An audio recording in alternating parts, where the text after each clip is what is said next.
Monsieur le Premier ministre, Madame la ministre, Monsieur le Président, pardon, Monsieur le Premier ministre, Madame la ministre, Madame la Présidente, mes chers collègues, au terme de ce riche débat, que dire, sinon rappeler 4 choses simples qui sont pour nous autant de principes qui guident notre action. 1.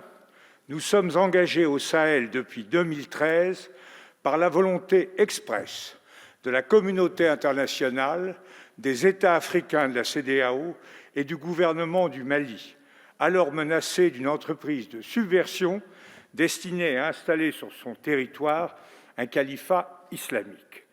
Notre seul objectif était et demeure aujourd'hui d'aider les États concernés à faire face aux tentatives de déstabilisation terroriste, de conforter les institutions et les procédures démocratiques dont ils ont choisi de se doter et d'assurer le respect de l'État de droit dans cette zone si proche de notre Europe.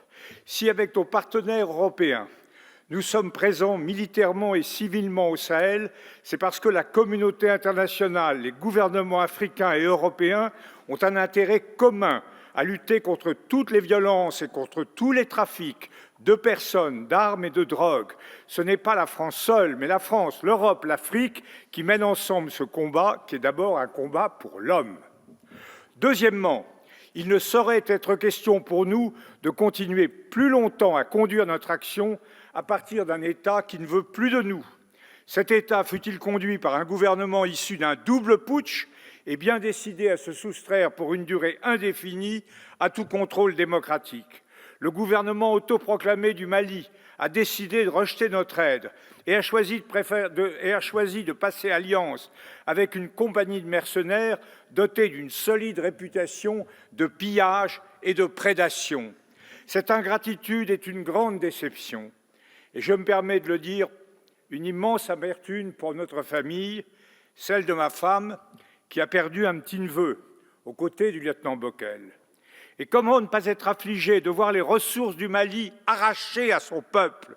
Nous devons hélas prendre acte de cette situation inédite, car une puissance européenne n'a pas le pouvoir de faire le bonheur d'un peuple africain contre ceux qu'il dirige. C'est triste, mais c'est ainsi. Troisièmement, nous ne devons pas abandonner nos amis africains.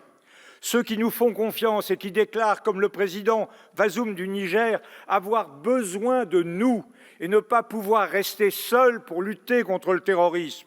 Le Mali ne doit pas nous dissimuler que le théâtre de cette confrontation avec le terrorisme est autrement plus vaste, que celle-ci se joue dans la zone immense de l'Ouest africain. Non seulement la France n'y est pas isolée, mais elle est, et l'Europe avec elle, demandée, attendue par tous ceux qui ne s'accommodent ni d'un possible retour de l'Afrique aux dictatures d'hier, ni d'une plongée progressive du golfe de Guinée dans le désordre et le chaos tel qu'on l'observe à l'est du continent. Quitter le Mali, ce ne doit pas être quitter le Sahel.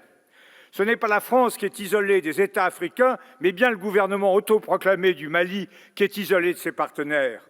4.